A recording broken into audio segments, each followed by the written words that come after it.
तो आज हम पढ़ेंगे पादपों में पोषण। तो भोजन के वो घटक जो हमारे शरीर का पोषण करते हैं उन्हें पोषक कहते हैं। सभी जीवों को भोजन की आवश्यकता होती है। पौधे स्वयं के लिए भोजन बना सकते हैं, परंतु मानव सहित कोई भी प्राणी अपना भोजन स्वयं नहीं बना सकते। वे पादपों या पादपों का आहार ग्रहण करने वाले जंतुओं से ही अपना भोजन ग्रहण करते हैं। अब है पादपों में पोषण की विधि। पोषक पदार्थ सजीवों की शारीरिक संरचना, वृद्धि, क्षतिग्रस्त भागों के रखरखाव के लिए समर्थ बनाते हैं तथा विभिन्न जैव प्रक्रमों के लिए आवश्यक ऊर्जा भी प्रदान करते हैं। सजीवों द्वारा भोजन ग्रहण करने व उसके उपयोग करने की विधि को पोषण कहते हैं। पोषण की वह विधि जिसमें जीव अपना भोजन स्वयं बनाते हैं उसे स्वयं पोषण कहते हैं। ऐसे पादप स्वपोषी कहलाते हैं। जंतु व अधिकतर अन्य जीव पादपों द्वारा संश्लेषित भोजन ग्रहण करते हैं, उन्हें विषमपोषी कहते हैं।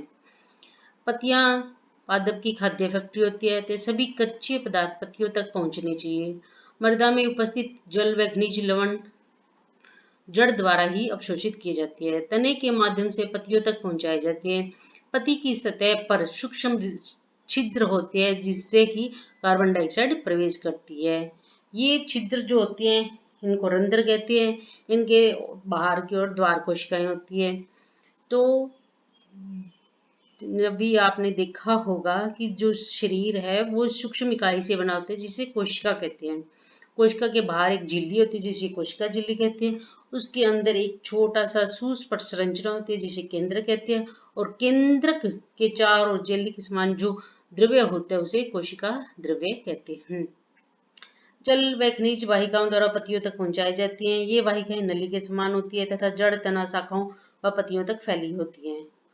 पोषकों को पत्तियों तक पहुंचाने के लिए ये वाहिकाएं एक सतत मार्ग बनाती हैं।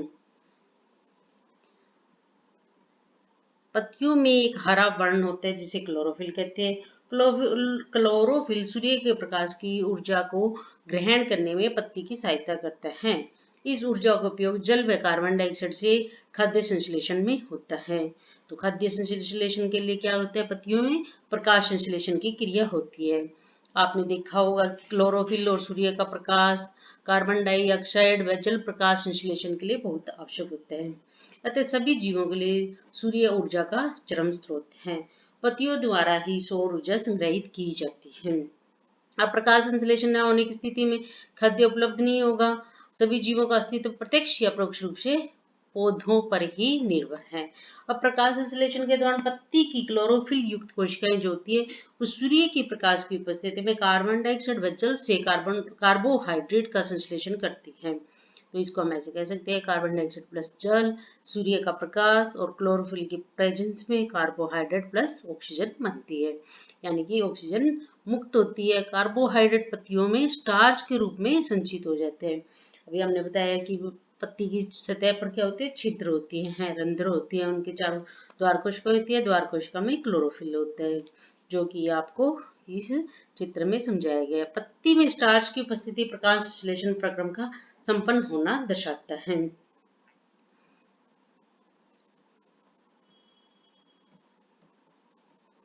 अब पत्तियों के अतिरिक्त पादपों के दूसरे हरे भागों जैसे कि हरे तने, शाखाओं में भी प्रकाश संश्लेषण होता है। मृस्थलीय पादपों में वाष्पोत्सर्जन द्वारा जल क्षय को कम करने के लिए पत्तियां शलक या शूल रूपी हो जाती है, जैसे कि आपने देखा होगा एलोवेरा, नागफनी, इनमें क्या होता है कि तने में ही क्लोरोफिल इकट्ठा हो जाता है। हरी पत्तियों के अतिरिक्त अन्य वर्ण की पत्तियों में भी क्लोरोफिल होता है, परंतु इन पत्तियों में उपस्थित लाल, भूरे अथवा अन्य वर्णक क्लोरोफिल के हरे रंग का प्रच्छादन कर देते हैं, यानी कि ढक लेते हैं, पर इनमें भी प्रकाश संश्लेषण होता है। आपने गीली दीवार पर, तालाब, ठहरे जलाशय में कुछ हरा हरा दिखा होगा, तो ये क्या होते हैं, शैवाल होते हैं। इसमें ये भी क्या करते हैं, ये भी प्रकाश संश्लेषण करते हैं। अब पादपों में कार्बोहाइड्रेट के अतिरिक्त अन्य खाद्य पदार्थों का भी संश्लेषण होता है। अब कार्बोहाइड्रेट का प्रकाश संश्लेषण में कार्बोहाइड्रेट का संश्लेषण होता है प्रकाश संश्लेषण की उपस्थिति में, परंतु इनका उपयोग खाद्य के अन्य घटकों के संश्लेषण में होता है। तो नाइट्रोजन प्रोटीन जो होता है वो नाइट्रोजनी पदार्थ होता है। अब उसकी भी आवश्यकता होती है, तो नाइट्रोजन गैस जो होती है वो बहुत अधिक है, पर जैसे कार्बन डाइऑक्साइड को एब्जॉर्ब कर सकते हैं वैसे नाइट्रोजन को एब्जॉर्ब नहीं कर सकते। इसलिए मिट्टी में कुछ विशेष जीवाणु होते हैं जो गैसीय नाइट्रोजन को उपयोगी यौगिकों में परिवर्तित कर मृदा में निर्मुक्त कर देते हैं। यह विलेय पदार्थों द्वारा जल के साथ अवशोषित कर लिया जाता है, जिससे कि वो ग्रो करने लगते हैं। आपने देखा होगा कुछ यूरिया खाद वगैरह किसान मिलाते हैं ताकि उनको पौधों को नाइट्रोजन अच्छे से मिल सके।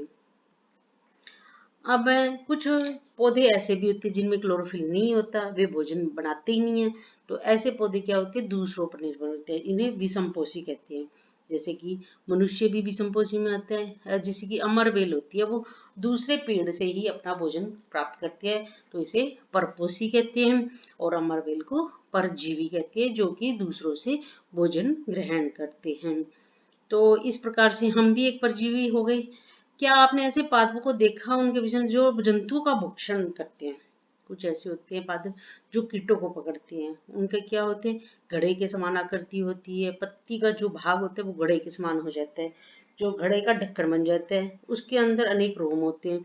जैसे ही कोई कीट घड़े में प्रवेश करता है तो ये उसके रोमों के बीच में फंस जाता है और घड़े में उपस्थित पाचक रस द्वारा कीटों का पाचन हो जाता है, जिसे हम क्या कहते हैं, कीट भक्षी पादप, जैसे कि विनस फ्लाई ट्रैप या सैंड्यू कीट भक्षी।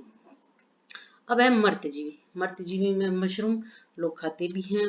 क्या है कि वर्षा के दिनों में वृक्षों की सड़ी गली टूटी टहनियों तनों छालों पर छाते के समान संरचनाएं बनती है, जिसे हम मृत्यजीवी कहते हैं। अब डबल रोटी है, डबल रोटी को भिगो दीजिए, फिर उसको कुछ दिन रख देते हैं तो देखते हैं उसमें हरे हरे धब्बे हो गए हैं। तो ये क्या है, कवक फंजाई। तो ये मर्त व विघटनकारी वस्तुओं की सतह पर कुछ पाचक रसों को स्राव करते हैं, उसे साधारण व विलय के रूप में परिवर्तित कर देते हैं। तो इस तरह वे इस विलयन का भोजन के रूप में अवशोषण कर लेते हैं। इस प्रकार की पोषण प्रणाली को, जिससे कि जीव मर्त व विघटित जैविक पदार्थों से पोषक प्राप्त करते हैं, मर्तजीवी पोषण कहलाती है। और ये पौधे जो होते हैं उनको क्या कहते हैं, मर्तजीवी। जैसे कवक हो गया, वो अचार, चमड़े, कपड़े, अन्य पदार्थों पर उगते हैं।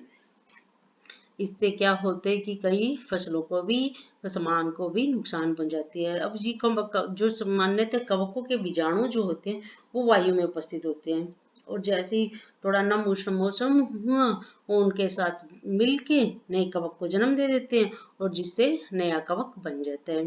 कुछ जीव एक दूसरे के साथ रहते हैं तथा अपना जगह, अपना आवास और पोषक तत्व एक दूसरे के साथ बांटते हैं, उसे सहजीवी संबंध कहते हैं। कुछ कवक वृक्षों की जड़ों में रहते हैं, कुछ कवक वृक्ष कवक को पोषण प्रदान करते हैं, बदले में उन्हें जल व पोषकों के अवशोषण में सहायता मिलती है। जैसे कि लाइकेन। लाइकेन क्या है, एक शैवाल है। इसमें ये दो जीवों का भागीदार होते हैं, जिसमें एक शैवाल होता है, दूसरा कवक होता है। शैवाल में क्लोरोफिल उपस्थित होते हैं, जबकि क्लोरोफिल में कवक नहीं होता। कवक शैवाल को रहने का स्थान, जल व पोषक तत्व उपलब्ध कराता है, और बदले में शैवाल जो है प्रक्रिया संश्लेषण द्वारा भोजन बनाता है, जो कि कवक को देता है। अब मृदा में पोषकों की पुनः पूर्ति किस प्रकार होती है? आपने देखा होगा कि पौधों में को उगाने के लिए उसमें खाद डाली जाती है। खाद में क्या होते हैं, नाइट्रोजन, पोटेशियम, फास्फोरस जैसे पोषक तत्व होते हैं। धीरे धीरे क्या होते हैं, इनकी मात्रा कम हो जाती है, इसलिए मृदा को इन पोषक तत्वों से समृद्ध करने के लिए भूमि में फिर खाद डालनी पड़ती है। पादपों को प्रोटीन प्राप्त करने के लिए सामान्य नाइट्रोजन की अधिक आवश्यकता होती है। फसल की कटाई के साथ ही नाइट्रोजन की कमी हो जाती है। तो यद्यपि वायु में नाइट्रोजन बहुत अधिक है, परंतु ये कार्बन डाइऑक्साइड की तरह इसे ले नहीं सकते। पौधे नाइट्रोजन को विलेय रूप में अवशोषित कर सकते हैं। कुछ जीवाणु जो राइजोबियम कहलाते हैं, वो वायुमंडल में उपस्थित नाइट्रोजन को अब्जॉर्ब कर लेते हैं, परंतु राइजोबियम अपना भोजन स्वयं नहीं बना सकते। ये चना, मटर, मूंग, सेम तथा अन्य फलीदार पादपों की जड़ों में रहते हैं तथा उन्हें नाइट्रोजन की आपूर्ति करते हैं। अधिकतर दालें फलीदार पादपों से प्राप्त करती है। इसके बदले पादप जो होते हैं वह राइजोबियम जीवाणु को आवास व खाद्य प्रदान करते हैं। इस अध्याय में हमने पढ़ लिया है कि अधिकतर पादप स्वपोषी होती हैं, कुछ परजीवी होते हैं, कुछ मर्तजीवी होती हैं, कुछ विषमपोषी होते हैं। इस तरह सभी जीवों को खाद्य की आवश्यकता होती है, जिसका उपयोग वे अपनी वृद्धि व शरीर के रख रखाव के लिए कर सकते हैं। Thank you.